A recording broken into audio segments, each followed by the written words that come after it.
Hello বন্ধুরা, সবাই কেমন আছেন? এই মুহূর্তে দেখেন আমরা একটি উদাহরণ নিয়ে নিয়েছি। কোনো পরীক্ষায় 85 জন ইংরেজিতে পাশ করে, ইংরেজিতে মোট ফেলের সংখ্যা 75 জন হলে পরীক্ষার্থীর সংখ্যা কত? এইখানে পরীক্ষার্থীর সংখ্যা বের করতে বলেছে। আমরা খুব সহজেই এই অঙ্কের সমাধান কি হবে সেটা দেখার চেষ্টা করব। আমরা প্রথমে কি লিখব? মোট পরীক্ষার্থী। মোট পরীক্ষার্থী। উপরে লিখব মোট ফেল এবং নিচে লিখব শতকরার ফেল।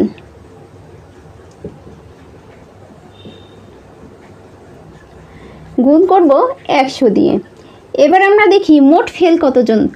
কোনো পরীক্ষায় 85 জন ইংরেজিতে পাশ করে, এটা কিন্তু পাস, আর ফেল কি? ফেলের সংখ্যা 75 জন। তাহলে মোট ফেল কত? 75 জন। এখন শতকরার ফেল কিভাবে বের করব?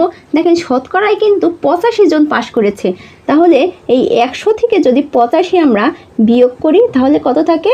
15। এই 15টাই হচ্ছে শতকরার ফেল। তাহলে শতকরার ফেল আমরা 15 পেয়ে গেলাম। এবারে গুণ 100, 15 দিয়ে 75কে ভাগ করেন, হয় কত? 5। 5 আর 100 যদি গুণ করেন কত হবে? 500। তাহলে মোট পরীক্ষার্থীর সংখ্যা কত? 500 জন। চলেন আমরা আরও একটি উদাহরণ দেখে আসি। আমরা আরও একটি উদাহরণ নিয়ে নিয়েছি। কোনো পরীক্ষায় বাংলায় 60% এবং গণিতে 50% কৃতকার্য হয়েছে। যদি উভয় বিষয়ে 40% পরীক্ষার্থী কৃতকার্য হয়ে থাকে এবং উভয় বিষয়ে যদি 60 জন ফেল করে থাকে, তবে মোট পরীক্ষার্থীর সংখ্যা কত? এই অঙ্কটাও আমরা খুব সহজভাবে সমাধান করার চেষ্টা করব। প্রথমেই আমরা দেখব, দেখেন পাশ করেছে কয়জন? 60% এবং 50%।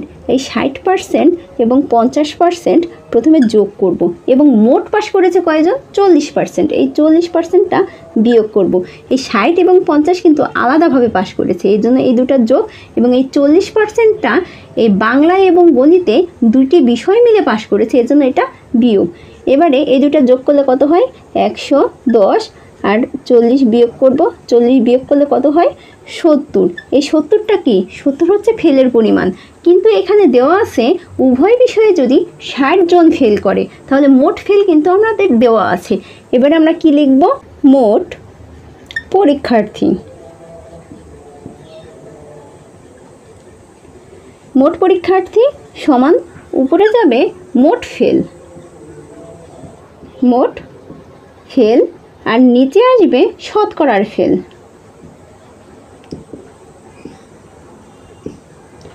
গুণ হবে কত?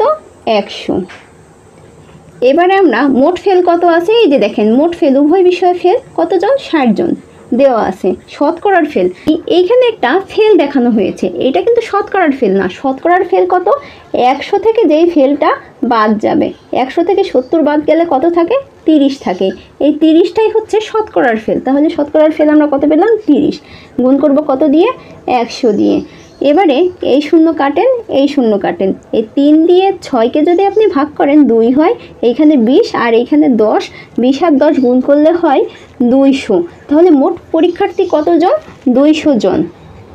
আশা করি আজকের অঙ্কগুলো আপনাদের কাছে ভালো লেগেছে এবং এই টাইপের একটি উদাহরণ স্ক্রিনে দেওয়া আছে। এই অঙ্কের সমাধান কি হবে দ্রুত কমেন্ট করে জানান। আর আজকের ভিডিও ভালো লাগলে অবশ্যই চ্যানেলটিকে সাবস্ক্রাইব করে অন্যকে দেখার সুযোগ করে দিন।